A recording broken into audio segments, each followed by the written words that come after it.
peeps feel real. I get pissy that they ain't.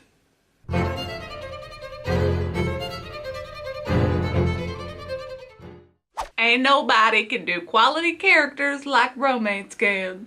I don't care if those are fighting words, I say them. And damn, did this book double down on that conviction. Our girl Jane is a chick born in the wrong century. Gal sass and independence make England times a struggle for her. So she gambles her dowry to escape, and then whoopsie gets caught. Then bueno, marriage. Specifically a marriage of convenience to Edmund, a family friend who's gonna snatch her out of a scandal. But don't get me wrong, Jane ain't no distressed damsel. Gal got wit and bite. I was wondering, did you hide the extra ace in your pantaloons? There must be plenty of room to spare in there. You pitiful excuse for a man. Oh, snap! Does he need some ointment for that burn? Yeah, I think he does. I love gals who cut dick with words. They're like my personal brand of favorite. But ain't no getting around it. Jane needs a hubby. While her crush Edmund does step up, dude's a firm believer in the me can't love religion. He believes love doesn't believe in him. But he ain't a dude bro douche canoe. Nah, he's 100% beta from tip to top. He reads poetry, he gets tongue-tied, he asks the loneliest women to dance. He's basically the fuckboy antidote. But surprise, being too nice is half our couple's drama.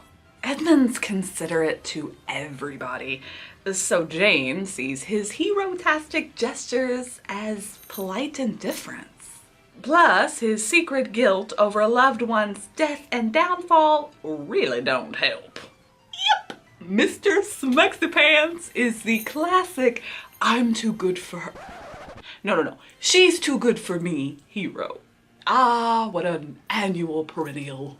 But this conflict works. Partly because hero has justifiable reasons, and partly because plot stuff. Edmund's secrets mesh so well with his emotional constipation. But rest easy, my fangirls. Our OTP conflict isn't simply a failure to communicate. Actually, both characters create tension by saying too much and not saying enough. Plus, there's a bad guy running amok trying to break our OTP up. Yeah, that definitely creates some tension.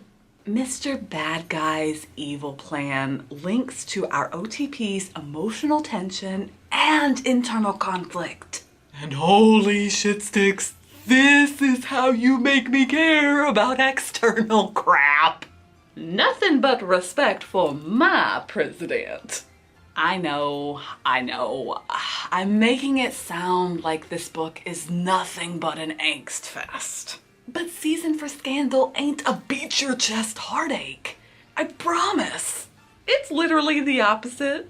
Jane makes this book. Aside from snappy dialogue, her antics are everything. Like diving under a table to test if Edmund's dress compliment was genuine. Or threatening to throw a shoe at his head unless he vomits out his feelings. Or, just being queen. I am reminding myself that it is bad manners to slap a grown woman upon the bottom. I suppose that depends on the circumstances. Women rocking their sexuality is my sexuality. And this same book that blessed us with such smexy? Yeah, it gave us word gold. Their family ties were coarse and brittle, nothing but habit. Ooh, that accuracy and that goddamn beautiful truth and pretty words and just damn. I never thought that ink could knock my ass to the floor. Oh, baby, I was wrong. She drew herself up to her full height in her chair, knowing that she must look insignificant to the 4 hulking men with whom she played. Small enough to take advantage of, small enough to dismiss. That was their mistake. She was the only woman in the card room, and therefore she was as powerful as they thought her powerless. Damn, feminism is sexy. I don't know what dance I'm doing, but goddamn it is full of happy. My ass belongs to Jade, even though my brain does have grumps. There was a lot to love in this book, but the one thing that I really didn't love was the fact that said book was constantly telling us how outrageous Jane was. This is a problem, because told not shown is not fun. Yes, the plot did begin and climax with Jane's scandalous antics, but that's it. Everything else about her supposed brazenness ain't on page. Hell, Edmund felt way more dynamic by comparison, and I think that's one of the reasons this ship was hard to sail. I was on board by the end, but Jane's journey was a bumpy one, because it just didn't feel as impactful.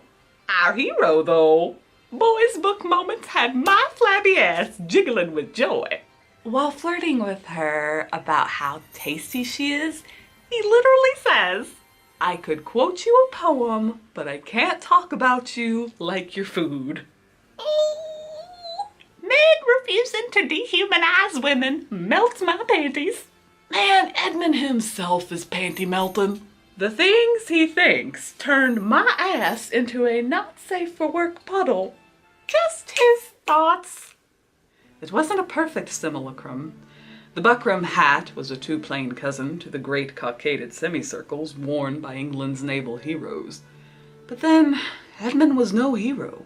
He was just a man in a costume, hoping to make his wife smile when she saw him. Her kirtle and skirts were a respectable brown, yet just the burnished shade to brighten her hair, a study in gold and copper and wood-dark brown, all rag-bagged together. Yet she was no precious metal to be hammered into a delicate form. She was vivid and strong, like earth itself, and her mouth had been painted the red of sin. He had a sudden, vivid urge to tip her over a table, tumble up those skirts, and drive into her from behind. Okay, I'm gonna go asphyxiate now.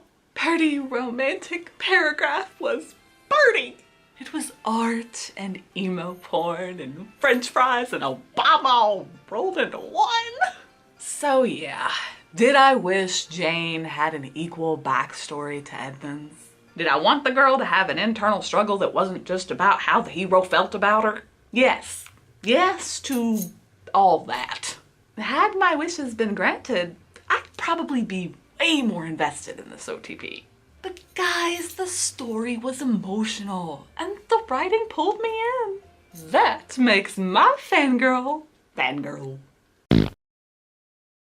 I don't know what it is about men and trucks. My husband likes to call that the truck to dick size ratio. The bigger the truck, the smaller the man. He means metaphoric dick, you know. It's funnier when he says it. And speaking of my husband, yes, he actually read this book. He did not fangirl as much as I fangirled though. One of his complaints was that the antagonist was overused in the story. He felt like the guy just kept popping up and it made the conflict kind of just come in waves rather than be like a sustained tension. And I can kind of see that, like I can get where he's coming from, and maybe that was one of the issues I had with this book. I don't know, jury's still out on that. The book's got issues, but I will be ow. I smacked the crap out of myself. Okay, I think that's a good indication I need to stop talking.